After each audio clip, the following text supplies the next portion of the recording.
You're watching The Breakfast Club. Morning, everybody. It's DJ MV Angela Yee, Charlamagne the God. We are The Breakfast Club. We got a special guest in the building, BJ the Chicago Kid. What's happening, man? What's up, sir? And I can't front, man. I was sleeping on BJ the Chicago Kid. The last time you was here, I hadn't really listened to nothing of yours. But then I heard him up Church with Chance the Rapper, and I played that record so damn much. So Thanks, I am looking man. forward to hearing your album. That's love. In my mind, brother. We bought the gifts, man. We bought the gifts. And I think part of it is a lot of the collaborations that you've done, as well as your own solo songs that we've heard, has been a great foundation for us to feel like, okay, I want to hear this whole album now. And then meeting you as a person a couple of times, you're like, okay, I want to see him win. And hearing other artists Appreciate that. sing your praises too. That's pretty cool. I've been working for a long time and grinding for a long time for people to still support and new people to still be open to what's going on with me. I'm happy, man. Simple as that. Did the DJ support the record as much? Because the record doesn't necessarily fit in what everybody's playing now. Yeah. It's makes not it difficult to DJ for even conceptually, you know. So I understand that, but that's a part of building a building. Everybody don't understand when you get that first layer of bricks right there. But by the time they like, oh, okay, I get the wall. Right. That's all it is, man. Nobody understood the man that invented light bulbs and the man that made this desk, but hey, it's here. It happens. Just think about them trying to describe that idea. Yeah. Imagine Steve Jobs trying to tell you, I'm gonna make me a phone that you can just touch. And, Yeah. What are you talking about? But I understand it, and I've only been a fan of the people that roll the dice, and I get it, man. It's in my pedigree, and I'm here. I ain't going nowhere. But you know what really works is that there's all these different outlets for people to hear your music.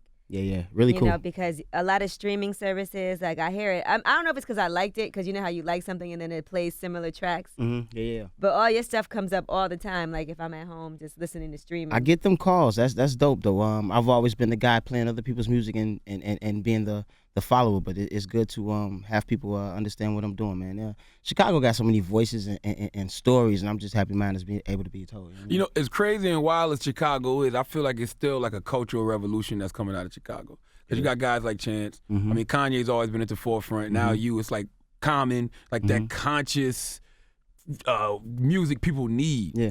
Honestly, man, life is so real in Chicago, you can't fake nothing you do. Even if you don't know you wrong, you wrong, but you like right in your mind. You know what I'm saying? It's not. Can't nobody tell you no different. You're so passionate about what you believe in. Chicago's the place in the barbershop. We talking about somebody else, but they about to fight. Right. About somebody else's business or about how much they made, and it ain't got nothing to do with them. If I'm in we Chicago, just over passionate about what we do. You know. If I'm in Chicago and the worst thing that happens is a fight, I'm cool with that. Hey, it happens everywhere. It's not just Chicago. They throw them hands, and you know some people, you know, they escalate. But you know, it's to each his own, man. I definitely ain't with it though. Now, how did you create this album? I mean, because you work with so many different people, so many different influences. So how was doing your own project? And it has to be so different from the mixtapes you've put out. Like I think the mind frame of doing a mixtape is so different than doing an actual album. How was the creation process? Most people work on their debut album their whole life, but I pretty much did mine in 30 days.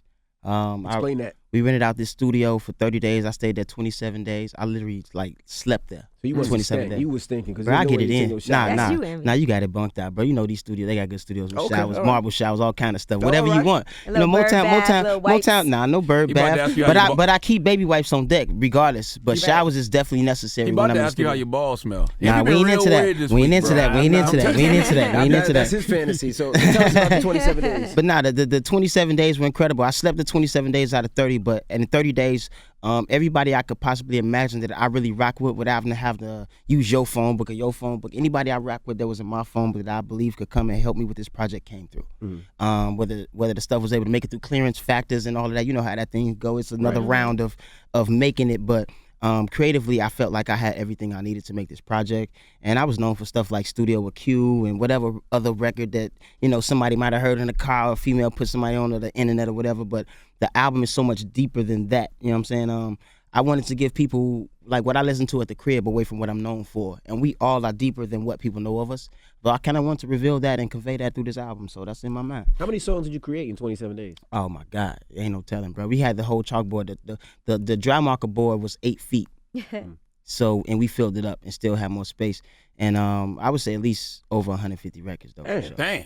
Because I'm always working, man. So stuff I had, maybe I had an ill verse on the hook. I was like, I want to throw a second verse on that. So when everybody leave, throw that second verse on that thing. And when they come back, they're hearing the improvements plus what we did together. And the addition, like everybody would leave like midnight. I would stay up from midnight to about 7, go to sleep.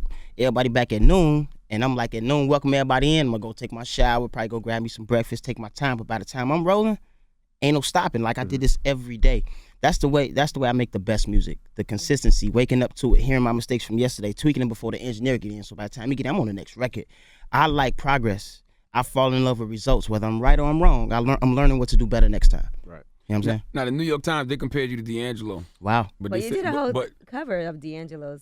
Yeah, I did 3 songs. I wanted to give my dog his flowers while he living, man. Like let him know, like we don't do we're that really enough. listening. We don't celebrate Yeah, people yeah. enough. And two, we have so much of ourselves that we can't step out of the way and like let people know we understand where we come from. That man did this when I was watching TV trying to find out, how to hit the right notes. He made you want to have abs. I mean, that man put like this. Honestly, ain't nobody gave us soul in that way and in that fashion since before my birth. Right. So I really respect that man, and he's helped me find my identity. You know what I'm saying? And I'm definitely not becoming him. I just feel like he's definitely a huge inspiration to my career, not just myself, but a lot of other musicians, producers, and artists as well. So I wanted to pretty much let him know what's up, that we appreciate him while he's living, man. I don't believe in trying to do the tweets while you dead and all that stuff. Like, nah, where was you last week? Right. You Now the reached New out York to him Times, they also said that you're less vocally powerful than D'Angelo, though. Less vocally powerful. Yeah. I haven't read any of the thing, but if that's how they feel, just keep watching. Did you reach out to him before you did it to let him know, like, hey, I just No, I have no connection to D'Angelo. I know a few friends that know him, but I haven't reached out to them. I just wanted to put it out flat out. He was just a he fan. retweeted it. Yeah, That's dope. simply humble. Oh, he retweeted, so that's yeah, good. he retweeted, so he it was cool. dope. Yeah, Right. yeah. He definitely supported it, and that was just big enough for me. That was my little Grammy and that alone. We good. Yeah. That same review said that you're a natural progression from D'Angelo's neo soul sound to modern Wow. hip hop and R&B. Do you think that the hip hop culture diluted R&B kind of? Not necessarily, because at the end of the day, they still trying to sing. It all revolves back to soul music, man. They sample soul music. They want to Drake singing. What he's singing comes from soul music. We are the chillers. The soul music is the chillers. We ain't the guy that, by the time we get to yelling, you like, oh, he feeling it. That's why you get it. So I mean, it all roads lead back to us. From Kanye using soul samples, I love it. It helped people understand what the new Cupid should sound like. Do you care about You know those what I'm saying? All reviews? that. Like Charlamagne is talking about the reviews. Do you care about the reviews from the New York Times or anybody else that does reviews about your I project? respect it, and I really appreciate that they even have the audacity to look at or just review something of mine. I'm just a young boy from the south side of Chicago. None of this is promised. I'm honored to be here with y'all, straight up. So honestly, I don't read deep into it, but I know who I am, and I know what I'm trying to convey as time go on. Right. And I'm just still building those bricks, like I told you earlier. Building these bricks. Y'all gonna see this wall, and this wall gonna turn into a house, and this house gonna turn into a mansion turn into a castle, and it's gonna turn to a whole community. And that's what we're building, man. I get it. Do you enjoy being in the forefront now? Because I know for years you were more, kind of behind the scenes. Do you enjoy the whole? Okay. It's different. It's different. I'm like I said, I just wanted to sing, but understanding that's okay. This is your record contract, right? And it's this little book like this. They got all the stuff that ain't in here. I'm reading that little book now. Mm-hmm. I'm learning from that. I'm learning the fine print now. I'm understanding what comes with this, even the extra hard work. And I already go the extra mile. Ain't no traffic on that. So I'm with that, and I'm just, it's the growing pains. I'm learning. I was a songwriter and a background singer. All of those doors are different than being an artist that you walk into a venue on. Mm-hmm. So I'm understanding what it is, and I'm accepting, the good, the bad, and the ugly. That's Let's go. interesting because when I first met Anthony Hamilton, he was a background singer for D'Angelo. For D'Angelo, yeah, and I was a background singer for him. What's crazy is like a month after I signed to Motown, I got a call to go out with D'Angelo, and I would have loved to learn from being on the inside of the machine to see how what we see is made. Why didn't you go? Because I already signed the sheet. I'm not going. You accept your new level when God give it to you, man. You step back, then what? Like, what are you saying? You just didn't want to open up for nobody no more. No, I wasn't open up for him. I would have had this. I would have sang background for him, which I was honored to get the call. I was honored to get the call. You don't. Everybody don't get that call. You can't be. You not a regular singers don't get that call. You got to be a certain kind of person to get a D'Angelo call. So to get that call, I was extremely honored, and I really wish I could have done it, but I couldn't do it. I excelled. I elevated myself, and I had to accept it and accept what I couldn't do no more too. It's a good, a bad, and ugly with that too. You could have finessed that on Instagram though. You could have just been like out here performing with D'Angelo. No, But nah. That's like I see Envy at McDonald's. I'm like, yo, eating Big Macs with Envy, yo, and that's like, he like, come on, dog. I It would just have saw made him you look took a corny picture. to be Like, on the road with him, and yeah. he would have finessed it that way. He can't do that. I don't do the extras like that though in Right. life. So like my guys would like, oh, he unflipped. That's No, I don't interesting do because you that. got to accept your new position. Like, okay, this is a great opportunity, but Now I got to build my own. Yeah. And two, like even in putting the D'Angelo thing out, I accepted if he didn't see it, I was still satisfied. Right. You have to understand what you're doing and what your own ceiling is, and that's what it is, and whatever goes beyond that, I'm happy. You think it's a generational thing when it comes to R&B music? Because like Tyrese will say that too many rap features kind of lessens the R&B sound. Tyrese has his own mindset on how he feels it should be, and I'm not mad at how he feel, but the way I rock, I'm just with this new wave, man. I got a surfboard out here. Right. It's a new wave. I was watching that show, The Pastors of Atlanta, and I know there's always like this kind of, some people feel like, okay, it's great that we could bring this music into the church, and people are, one of the churches is actually inside of a club. Wow. And they have a club and they do their services there, and he's a recording artist and he works with artists and stuff like that. Now, but then some people feel like you kind of have to separate the two things. Do you care about, do you think about the content of your music, because you do have close affiliations with church, and that is where you were raised? I can't say and do. Yeah, there's a conscious, like even in my song Church, like I come straight from my point of view. I ain't trying to make nobody happy. I can't make everybody happy, and I ain't tripping about it. Like whoever rock with me understand my language. And honestly, too, this is conceptually, they haven't had something to identify with like this in this manner in the longest if ever. So I don't mind being that sore thumb for you to understand, okay, he make different kind of records for me to actually identify with in a different kind of way. Then you understand how you rock with me. So I would have the fans that'll have from the baggy pants to the tight jeans in my shows. Like whoever identify with my music and my lifestyle, that's what it's about. I'm strictly trying to feed those that's hungry. Anybody else that ain't eating, you'll smell the food later. Hey, it's gonna trigger your appetite. You're gonna come eat later. But you put a message in your music, though. For sure. Yeah. I accept the responsibility, not just partying with you and tell you I'm just trying to get to them in the studio trying to get to you, baby. I got a song like Jeremiah, and I got songs like I Want You Back from Pineapple. There's so many records that help be outside of that atmosphere that gives you a balance in life. You know what I'm saying? It's all good. Do you feel that in the air? I was listening to the Savior's Day speech Minister Farrakhan was giving the other day, and he said it's in the air. Like you see Beyonce when what she did with her halftime show, or the Formation video, or what Kendrick did at the Grammy. He's like, I think one thing we forget, I said this the other day, James Brown didn't have to say it was black for you to know he made black music. You hear that bass line, boy? You tripping? You hear that guitar? You hear what's coming. He don't have to say he black to hear him yell like, ah! You don't gotta know. Like he still did though. But listen, but he didn't every song. Yeah. He didn't have to do that every song. Like, but I have to plead to you that my music is, look at me, I'm the art to this music. When you hear a song like, I shine, you shine with me, baby. Like, that sounds like a Bruno Mars record, but you hear a guy from the south side of Chicago. That's the art. That's the beauty in it. That's the paint on the bricks that nobody even want to remove the bricks from the building. The guy don't want to sell the building because this is art. I'm that. I'm the Banksy of this shit. Like, I feel like what I'm doing is adding to it and people will soon understand. And I just thank God that I have an opportunity for y'all to get it. A little bit of Kanye came out of you. No. What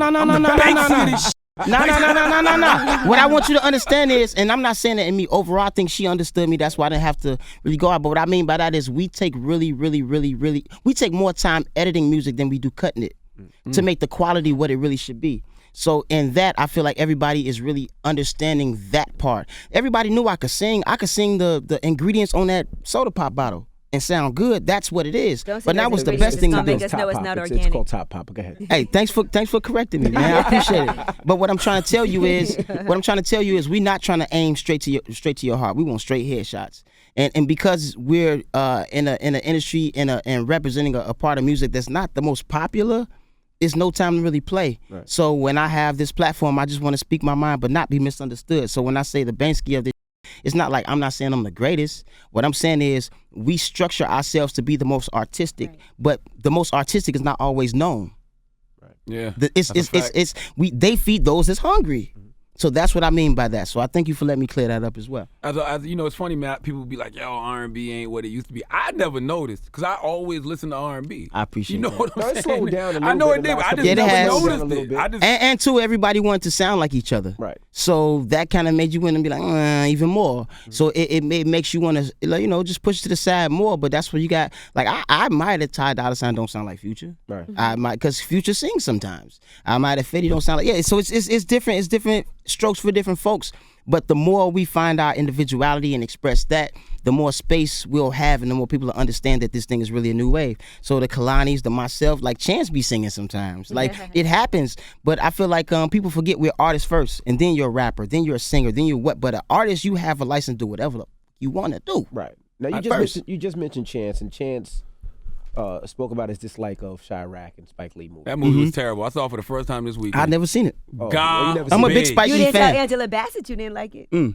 Such a way. We talked about Chirac when Angela was in? Yeah, A little bit. she brought Oh, it I up. ain't. So you didn't see the movie, so you have no I have thoughts not of seen it yet. I didn't want to see it. I felt Wow. like what I saw of the previews, he didn't have to use the name Chirac. Chirac. People were to upset about to that. convey the same story, message, all of that. I feel like we was kind of used in the name, sake and in a location. So I chose not to support it. And I feel like a place like Chicago, you can't do a place that's real and satire. Dude. You can't. Dude, Chicago's and- too real. And you gotta have some core real Chicago people. And too, man, like I shout out to Nick Cannon and everybody that was involved in the film, but I didn't want to hear Nick Cannon records saying I'm from Chirac on the radio. I didn't get that Like, either. come on, dude. Like, y'all, this a little was much. disrespectful. I started getting really offended. Like, I'm BJ the Chicago kid. I start getting offended. I can't speak about nobody else, but I start getting offended, bro. If Like, I don't was play Nick, that mess I on the wouldn't do radio, that. bro. Like he a real artist. Like, his character is, come on, dog. We ain't with that. And then it was a musical. Like the whole movie, they rhymed the whole I didn't see it, movie. yeah. Oh Kill my it. God, it's really, really bad. So I just felt like, that's not something I want to put into my system, and time is very valuable to me, and that's something I would never get back. So knowing I wouldn't, be very appreciative of what I would have saw, I just chose not to see it and gave something else my time. I'm a huge Spike Lee fan of everything else he's done, though. Shout out to Spike Lee. Didn't you work on TLOP too? No. Oh, I thought you worked on The Life of Pablo. Okay. Nah. Shout out to Ye too, but nah. I worked with Ye back in the day on some stuff for Mission Impossible soundtracks and helping them with choirs for other records and singing. But yeah, I'm rocking at Motown right now. It's BJ thing. I'm loving it. All right, well, we appreciate you joining us, man. I appreciate y'all, man. It's love, man. In My Mind is out right now, man. I would love to say it. The album is out right It's now. out Make right sure you now. go It's been a pick it long up. time coming. It's a survivor story, man. If you a survivor, you understand what it is just to go through hell and still, understand the sunshine, man. You rocking with this right here. That's what it's about. Well, it's Love BJ the inside. Chicago Kid. It's the Breakfast Club. Good Love morning. inside. The Breakfast Club. Every weekday morning. Tune in